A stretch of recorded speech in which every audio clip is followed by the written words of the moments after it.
In the West, people often believe creativity is more likely when you reject convention, hence the stereotype of the tortured artist.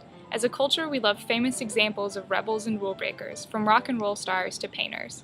We tend to believe that great acts of creativity are only possible when one ignores or challenges the traditions of both society and artistic practice. Those who accept convention deaden their natural creative sense. We value the visionary and that artist who was ahead of his or her time because they were able to see beyond what the rest of us accept.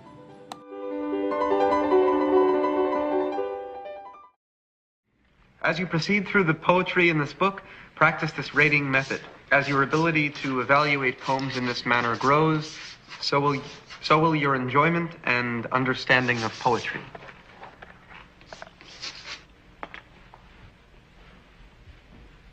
Excrement. That's what I think of Mr. J. Evans Pritchard. Now I want you to rip out that page. Go on. Rip out the entire page. You heard me. Rip it out. Rip it out! Here, Professor Keating exemplifies the stereotypical creative persona, ignoring conventional wisdom. By following the accepted techniques of poetry and criticism, he argues, his students will only repeat what has already been done and lose touch with the real meaning of poems.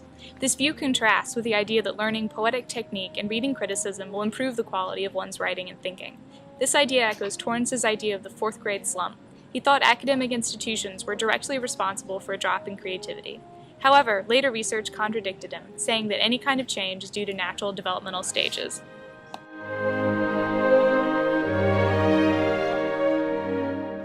They're not your usual group, but I think they're going to fit in just fine. Everything's going to be fine. Well, I have one little thing to bring up. It's a small thing, but it's important. The guys at Network have told us that they have a little problem with one of your lyrics, the lyric, girl, we couldn't get much higher. See, because you can't say higher on Network, so they asked if you could say instead, girl, we can't get much better. Can you dig that? You know that it would be untrue. Brokey sound-wise, Two-truck black. If I was to say to you, girl, we couldn't get much higher. Yeah. In this clip from a movie about the Doors, Jim Morrison disregards Ed Sullivan's request to change a lyric in his song. Jim feels changing the lyric is an affront to his music, and he challenges convention by ignoring the request and proceeding with his original. Rock and roll history is full of stories of anti-establishment creativity. Many musicians believed their creative energy and relevance were a result of their status as figures of social rebellion. The fact that fans continue to embrace rock stars is proof that they agree.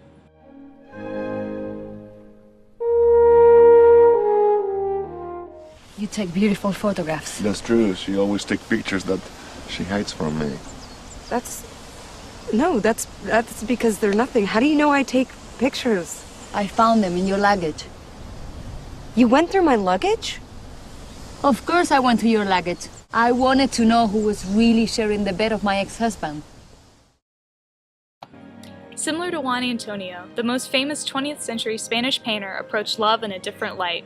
Picasso's famed womanizing led him to artistic excellence with his lovers Marie-Thérèse Walter and Dora Maar as his muses. Dora Maar, like Juan Antonio's ex-wife, was an artist too and documented Picasso's work on Guernica, his most acclaimed mural. People often believe that unconventional lifestyles like Picasso's lead to creative output.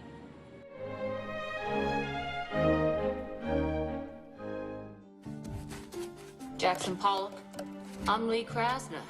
I thought I knew all the abstract artists in New York, and I don't know Jackson Pollock. What you're doing is the most original and vigorous art in the country. We're broke. You've done it, Pollock. You've cracked it wide open. Genius. Jackson broke the ice. You open that mouth again, I'll kill you. You are killing me! You are killing me! You are killing me! Although Jackson Pollock was a skilled painter before, he didn't achieve widespread renown until he developed a style that was original and unconventional. Art critics embraced his work because it voiced a challenge to traditional ideas about art. In both popular and critical culture, especially now, artists that become well-respected are often those that are radical, confrontational, or inaccessible.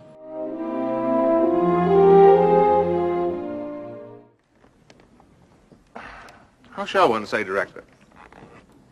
Too many notes, Your Majesty. Exactly. Very well put. Too many notes. I don't understand. There are just as many notes, Majesty, as are required, neither more nor less. Well, my dear fellow, there are, in fact, only so many notes the ear can hear in the course of an evening. The work is ingenious. It's quality work. And there are simply too many notes. That's all. Just cut a few, and it'll be perfect. Which few did you have in mind, Majesty? The movie Amadeus presents Mozart as a genius ahead of his time. As this clip shows, the way he is able to imagine, create, and experience music is far beyond those around him. A key part of the movie's drama centers around the fact that Mozart is forced to create art for a world that cannot understand it, and that simply hears it as too many notes.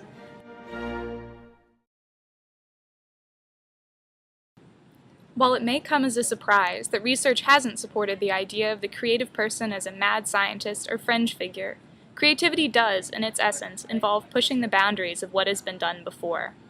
Regardless of the evidence against this belief, we can still appreciate these classic characters for their originality and praise the child for his wide-eyed enthusiasm for the creative. Say you want a revolution.